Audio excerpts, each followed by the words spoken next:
What's going on, guys? Roman the Romer here. I'm here in the R&R resort that stands for Rakin and Romer. This is our crib, and today I have Luis Alvarado. I appreciate you coming on, man. Oh, thank you, bro. And I just met him. Rakin introduced me to him. He's a master at selling courses. He sold six. You said, how'd you frame it? You said you sold 6 successful courses over the last. He's only 26 years old. Grind hard, well done, sir, and welcome to the freaking Well Show. You started doing this how many years ago?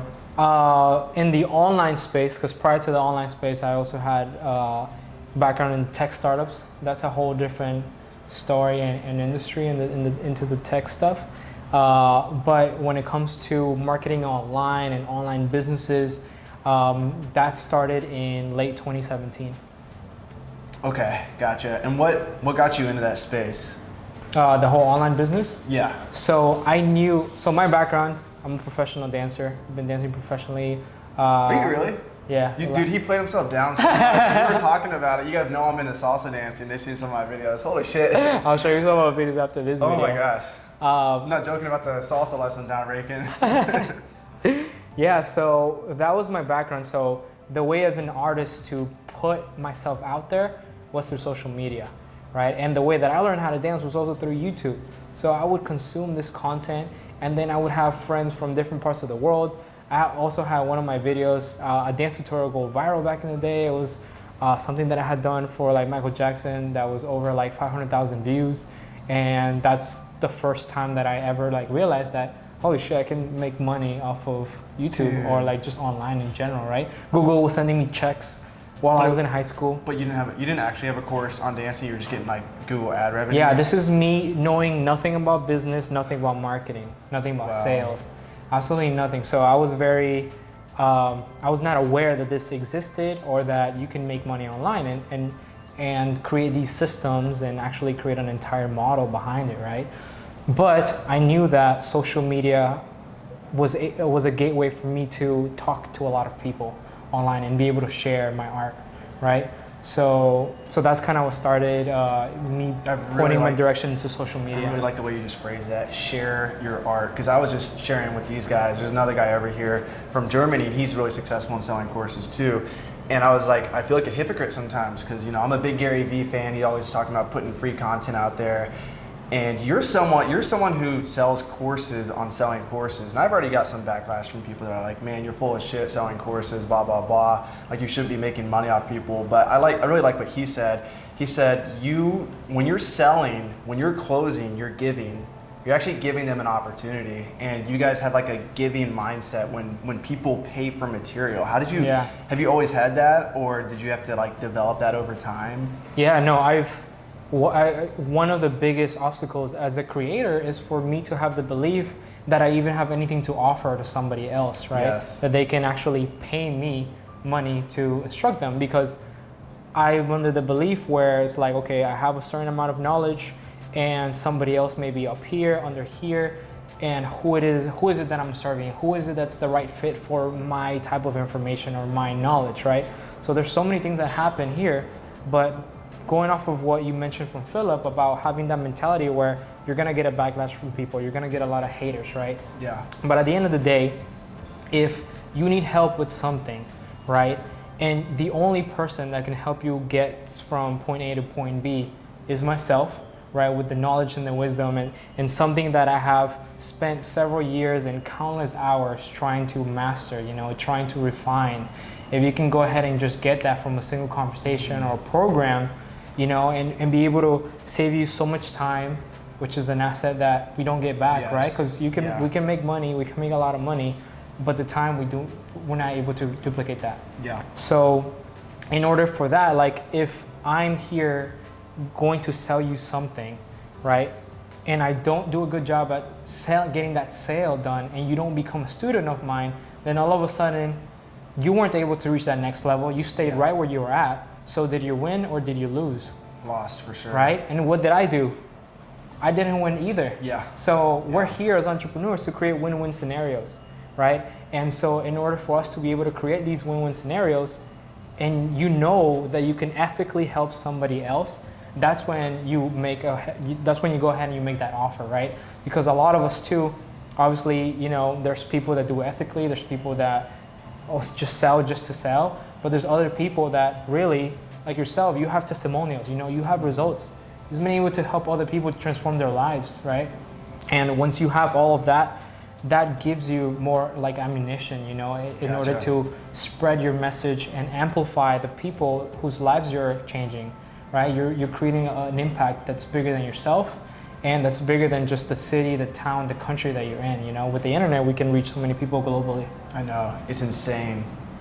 And I think that's it's like the space of having an online business, it's just so scalable. Yeah. Having like an online product that people can buy time and time and time again. They could buy 1,000, they could buy 10,000, 10 million. It's the same amount of work. I mean, of course, there's more customer service and all that, but as far as like actually selling the product, it's not like you have to go make a bunch more. Exactly. Yeah. So he was just giving me advice on selling my course. He said, compile testimonials.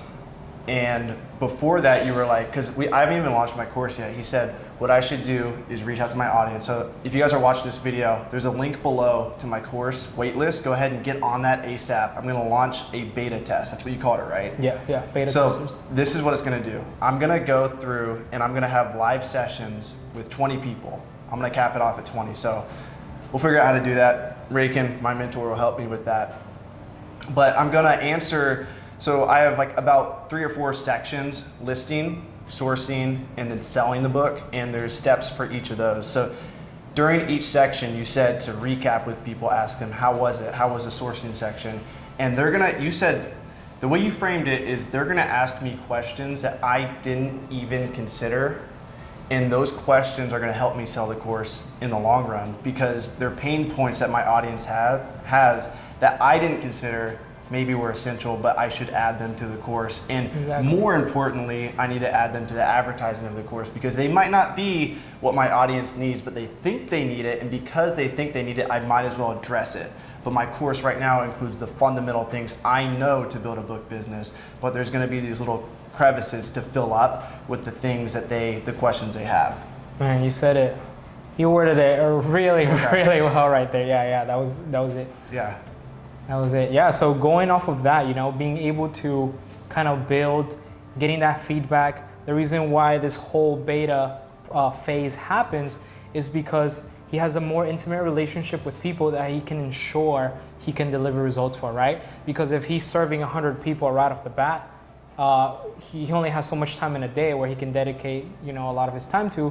Whereas if you just have 20 people, you can have these type of conversations. Yeah. Any concerns that they may have, you can answer it directly, and they have more direct access to you to be able to ensure that, okay, we've covered all the bases, and we know that if we can get, all these 20 people from where they're currently at to the next level because of your material, because of your knowledge, then now we have the confidence of taking all of this that they have literally gone through.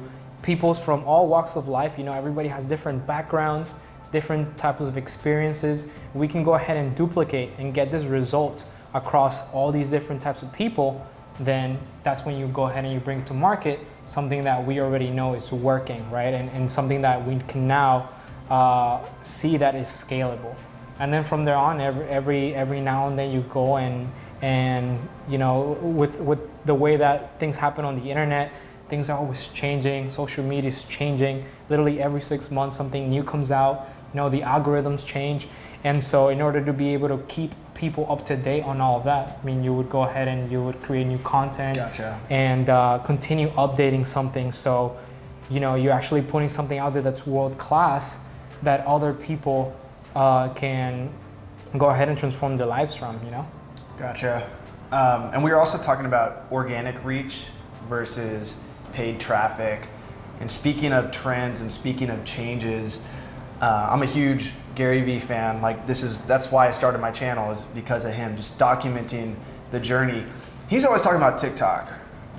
And I haven't explored TikTok too much. I've actually had a couple of videos that get 15,000 views, which is nice. More than any platform, but it just doesn't feel as real for some reason on TikTok. It just feels like I'm cheating.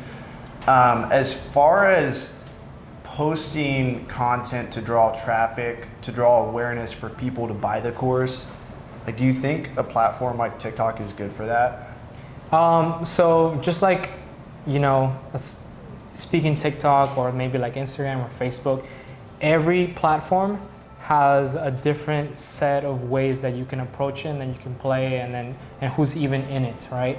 Because the people that buy from me can be on Instagram, or they can be on LinkedIn, or they can be on Facebook. Like, it takes knowing our audience or where they're hanging out. That's where we show up, right? That's where we can actually have direct conversations with them, and that's how we're able to serve other people depending on where we're currently at.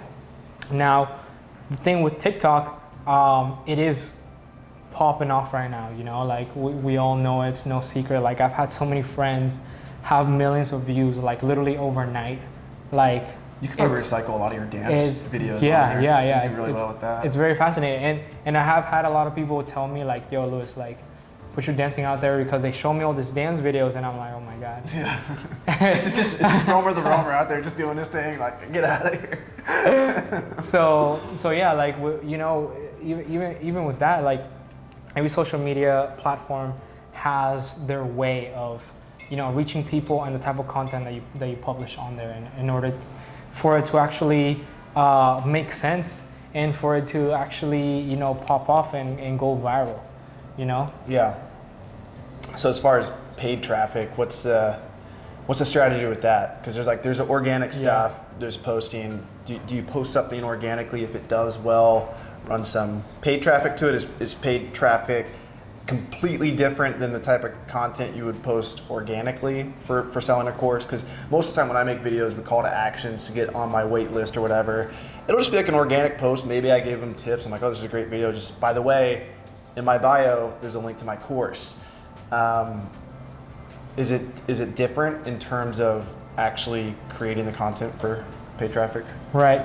So even like putting organic or paid traffic to the side, we have to acknowledge that everybody's at a different point in their life, right? So everybody sees a message, the message that's posted online, and they consume it very differently, right? Because everybody's at a different stage. There's some people that literally may see you literally one time, complete stranger sees your content one time, and they're like, oh shit, like, I want to jump on that, and boom, all they need is that link to pay you. Gotcha. Then there's somebody else who may have been following you for an entire year, 2 years. Finally, in that 5th year, they finally make a purchase from you, right? Gotcha. But they've been following you this whole time. So everybody's at a different level. They can be completely cold, right? That means that they're just completely brand new to your world. Somebody can be warm. Somebody knows you. They like you, right? Somebody can be a hot, traffic hot audience. Okay. And that means that they know you, they like you, they trust you. They can go ahead now and buy from you. Gotcha. Okay? So it's like everybody's at a different stage. And so when we create stuff online, in order to put in front of these people, we have to understand what it is that we are putting in front of them, where are they currently at in the stage of their relationship with access to all that information, or we have access to all that information. I just learned this, and the more I learned it, it's super interesting, because people are always like, man, that's so weird, it's got a Facebook ad for this, I was just talking about it, or whatever. I got an Instagram ad the other day. It's like, because I've been checking out lots of people's courses because I'm going to go through their courses, and I watch lots of their ads, and I got an ad, and he's like, I saw you checked out my course, but you didn't buy it, blah, blah, blah. And I was like, that's actually pretty cool. That's sick. Like, he knew that I was, it's scary / sick. So I've never looked at like the data, but is it Facebook ad data? Like, what is it that shows you that? So it depends what platform you're running ads from, because the more that you pay to run an ad, based on the engagement or the lack of engagement, you are, at the end of the day, you're paying for that data, right? You're paying for that information that Facebook is giving you. And you can also look at Google Analytics, which is probably, out of all the search engines in the world, I mean, Google's number one. Mm-hmm. Google occupies, I would say, like over 80% of the market. Like, it's freaking insane, right? So by getting all these analytics, right, you may have all these numbers in front of you. By the way, like, another background of mine, just to get you guys to see where I'm coming from with this type of data, is I graduated from the University of Central Florida as an engineer and a minor in math, right? So I love numbers, right? So I love numbers and I went to school with that. I was gonna be a doctor, but then I'm like, shit, dance is going really, really well. So I don't want to go to medical school after college, so let me just do engineering. So I did engineering, and like I love looking at things like step 1, step 2, step 3, right? Creating frameworks for people that doesn't matter who you put in, doesn't matter what the variable is. At the end of the day, you input one thing, the output is another, right? 2 plus 2 is always going to equal 4. So that's what I'm a fan of, and in everything that I create frameworks so that people can literally go through something and always get that result no matter what happens, right? And I know that you've been able to do that because you have results for other people, you have testimonials. So you're able to have that framework, have that roadmap that people can follow along, right? What are the important numbers to track? Yeah, so I would say some of the important numbers for paid traffic would be how much is it costing you to acquire either a new lead, right? Somebody that gave you their information and they want to go ahead and continue that relationship and be into your world. There's also, how much money is it costing you to acquire a customer? Somebody that has actually not just given you their name and their email, but also $1, right? So all these metrics are important because most business owners don't know what it's costing them to acquire somebody new into their business. They don't know how long that they're staying with them in their business. They don't know how much time that if they are spending with them, they don't know how much money they're spending with them throughout that, amount of time. So there's the lifetime value of somebody. Because if you understand the lifetime value of somebody, then you can be like I mentioned to you guys earlier, the lifetime value of somebody that signed up under my affiliate was over $1,000.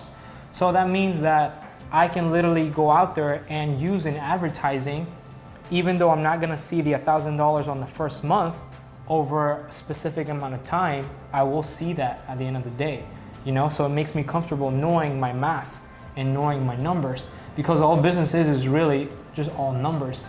And every single then step of the way, you get to see, depending on your funnel, right? And we're gonna get a little technical here, but online, whenever you see an advertisement, everybody clicks on it and then they land on a specific page.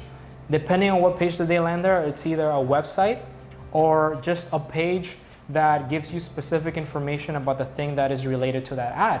Now, if they do a good job, if a marketer does a really good job at getting you from the ad to now the page, whatever call to action that was on that page, they could take you to another page and then another page and then another page.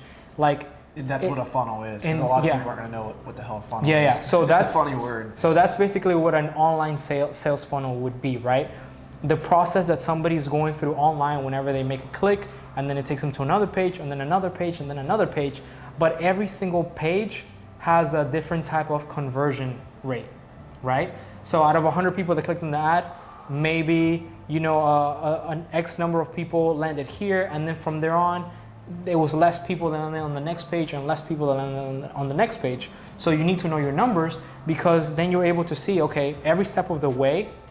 If, for example, at the end of the day, you're getting 50% of people from the previous page, and 50% of those people you were actually able to sell, that means that the step of the funnel at this end is working really well. But let's say from the ad to that first page, the conversion rate can be 1%. That means that you need to work on this part of the entire picture, right? So you start knowing exactly I'm spending money, and exactly what to tweak, where you can improve, and you can optimize literally every step of the way, so that not only are you having a profitable business, but somebody that's jumping into your world is also having a really great experience going through everything, and that something's actually resonating with them in order to take that next step, and then that next step, and then that next step. I love that mentality so much. And Russell Brunson, that's his name, right? Yeah. He frames it so well. He's like, who's the best salesman in your business? Obviously it's you. You're the person that can sell best in your business. And he talks about how each page is going to have you in your best state, after you have your morning coffee. You can talk to your audience. You can talk, and I've thought about using this even to get leads for books, because there's some really profitable book leads we can generate, and nobody in the book space is using a funnel right now. It's like, Yeah, exactly. You're moving someone from A to Z, but along the way, like on the website, it's like, what's going on? They can go different places, but in a funnel, it's like, oh, after they learn about this, they're gonna learn about this, and then is it like, do they have like the option sometimes to go like this way or this way, depending on what they click, or is a funnel always one direction? No, it's literally you can say yes, you can say no to something. Okay. You know, even at the start of the funnel, you can be addressing different So people. it's very personalized based on their answer, and then it's customized for that person. Basically, So yeah. a better experience for that. I love that mentality. It's like, and we were talking about this earlier, like systems, coming up with systems. You were like, passive income's not really passive income because you're still, even if you put 1 second into it, you're still putting 1 second into it. It's still time. Right. You know. So in your book business, I'm always preaching systems, hire people, leverage other people's time, leverage other people's money if you can. And I love this mentality when it comes to selling courses. And funnels isn't even like just a course thing. It just seems like It's literally, if you want to sell absolutely anything online, the funnel is there to operate for you 24/7, so that you don't have to go out there and keep repeating the same thing over and over again to every single person that you meet. yeah. It's literally there for that purpose. I already, like, before even knowing about funnels, I would do that. Like, for every one YouTube video I make public to you guys, I probably make 10 for my team. And I have a bunch of unlisted videos that someone asked me, like, hey, how do I do this? You know, like my employees will say that, and I'll just copy and paste a video and send it to them.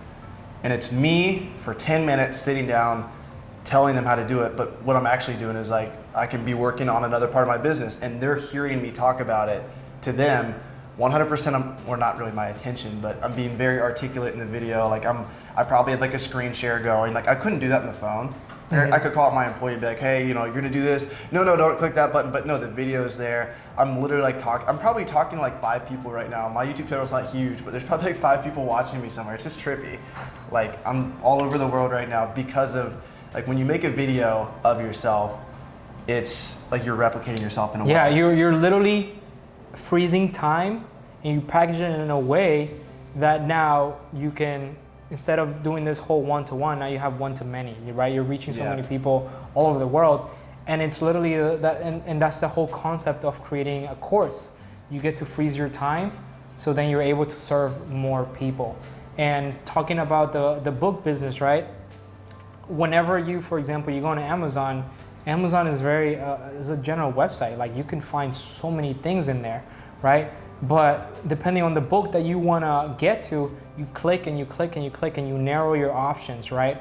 That's the same idea with a sales funnel. Instead of literally, let's say you want to find a book on sports, right? Or a book about dance, right? Yeah. If you're like going through all these buttons and you're clicking, instead, I can literally go on Facebook or Google or YouTube and then be like, hey, look, there's all these things regarding dance. Boom, they click it, and instead of going through all those options of clicking buttons, they're right there where they wanted to go in the first place. Yeah.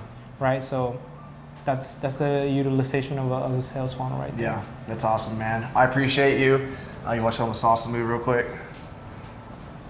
What's do a that? salsa move. Do a salsa move. I'm like, oh. Is that you do? You step forward?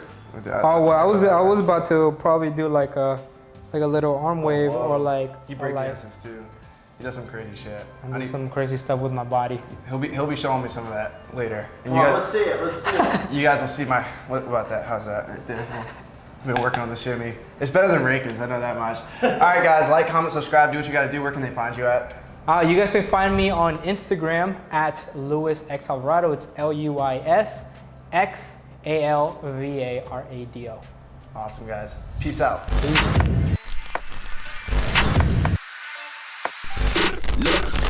Grind hard, well done, sir. And welcome to the freaking well show. And party central to my well ones. A night of violated hell codes. Dope sells like the charge do. But selling's all about potential. If money speaks, then I'm the main act. I give a damn about the intro.